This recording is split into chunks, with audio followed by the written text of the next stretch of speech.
আর বিচার করার জন্য আমরা দাবি করছি, আপনারা দাবি করছেন, জনগণ দাবি করছে এই দেশে ফেসিবাদী শক্তি, গণতন্ত্র হত্যাকারী, গণহত্যাকারী, মানবতা বিরোধী অপরাধে যারা দায়ী সেই সংগঠনের বিচার হোক, বিচারের মাধ্যমে নির্ধারিত হোক, তাহলে জনগণ মেনে নেবে। আরেকটি বিষয়, আমরা যখন বলি জনগণ নির্ধারণ করবে, জনগণ কিভাবে নির্ধারণ করে? জনগণ হচ্ছে কনস্টিটিউশনাল প্রভিশন অনুসারে আমাদের দেশে রাষ্ট্রের সকল ক্ষমতার উৎস, মালিক, রাষ্ট্রের মালিকানা। এখানেই হচ্ছে সুপ্রিমেসি অব দি কনস্টিটিউশন। সেই মালিকানা তারা প্রয়োগ করে তাদের প্রতিনিধি নির্বাচনের মধ্য দিয়ে। সার্বভৌম শক্তির প্রতিনিধিত্ব হয় নির্বাচিত প্রতিনিধির মাধ্যমে। তারা সার্বভৌম পার্লামেন্টে এসে, পার্লামেন্টের সার্বভৌমত্ব হয় ওই জনগণের প্রতিনিধির কারণে। সেখানে তারা সার্বভৌমত্বের কথা বলে, এবং ওইটাই একমাত্র হাউস যেখানে যা কিছুই আপনি আলোচনা করেন আদালতে বিচার করা যায় না, মামলা দায়ের করা যায় না। এটা সার্বভৌমত্বের বহিঃপ্রকাশের জায়গা। সুতরাং জনগণ নির্ধারণ করবে তো সেই পার্লামেন্টের মধ্য দিয়ে, সেই সার্বভৌম জায়গার মধ্য দিয়ে। তো সেই সার্বভৌমত্বের প্রতিনিধিত্বের নির্বাচনের ব্যবস্থাটা আগে করুন, সেখানে সব আলোচনা হবে। সমস্ত সরকারের, সমস্ত সংস্কার কমিশনের রিপোর্টগুলো, যে সমস্ত রিপোর্টগুলো ঐক্যমত হবে সকল সংশ্লিষ্ট স্টেক হোল্ডারদের মধ্যে আলোচনার মধ্য দিয়ে, রাজনৈতিক দলসমূহ এবং গণতান্ত্রিক অন্যান্য সামাজিক শক্তি সহ, বিশেষজ্ঞ সহ যারা একমত পোষণ করবেন, সেই সংস্কার প্রস্তাবগুলো বাস্তবায়নে তো কোনো বাধা নেই। কিন্তু সেই সংস্কার প্রস্তাবগুলো, সেই সুপারিশগুলো বাস্তবায়নের জন্য ফোরাম কি? একমাত্র উপযুক্ত ফোরাম হচ্ছে সেই সার্বভৌম প্রতিনিধিত্বকারী সংসদ। আমাদেরকে বুঝতে হবে, এখন সবাই একটা জিনিস বুঝে এসেছে যে কনস্টিটিউশন রিরাইটিং এর যে সমস্ত প্রস্তাব আলোচনা আগে হতো সেখানে কেউ নেই।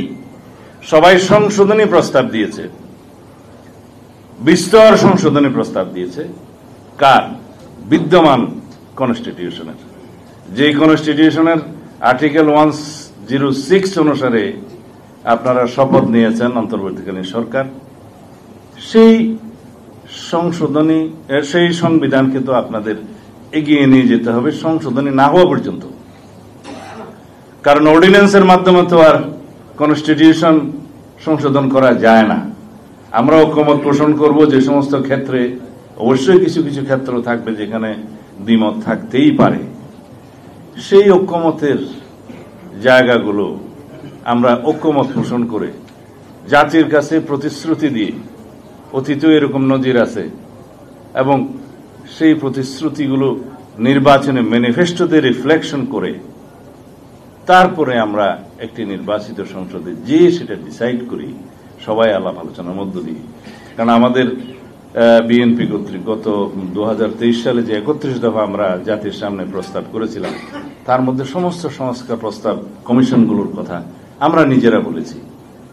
সৌভাগ্যক্রমে সেটা আগেই ইন্টারিম গভর্নমেন্ট গঠিত হওয়ার কারণে তাদের কাজ হয়ে গিয়েছে। আমরা সবাই সহযোগিতা করছি। তো এই সময় আমাদের সামনে একটাই গুরুত্বপূর্ণ এবং জরুরি সর্বোচ্চ প্রশ্ন হচ্ছে যে আমরা ঐক্যমতের ভিত্তিতে ফেসিবাদ বিরোধী জাতীয় ঐক্য ধরে রেখে সমস্ত সংস্কার প্রস্তাবগুলো আমরা আলোচনা করব। আমরা কিছু জায়গায় দ্বিমত হব, এবং আমি বিশ্বাস করি অধিকাংশ জায়গায় আমরা একমত হব, এবং সেগুলো আমরা দ্রুত বাস্তবায়নের জন্য অগ্রাধিকার নির্ধারণ করি। কিছু সংস্কার আমাদেরকে বাস্তবায়নের জন্য দীর্ঘমেয়াদে পরিকল্পনা করতে হবে, কিছু মধ্যমেয়াদে পরিকল্পনা করতে হবে।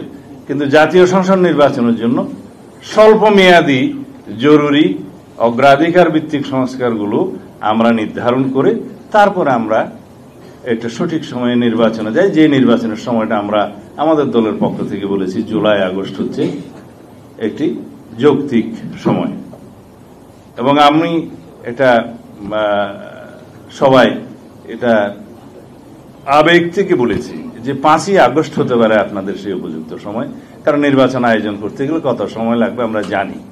কারণ আমরা অনেকবার সরকারে ছিলাম, অনেকবার বিরোধী দলে ছিলাম, এই নির্বাচনী প্রক্রিয়ার মধ্যে দিয়ে আছি বিগত 40-45 বছর যাব।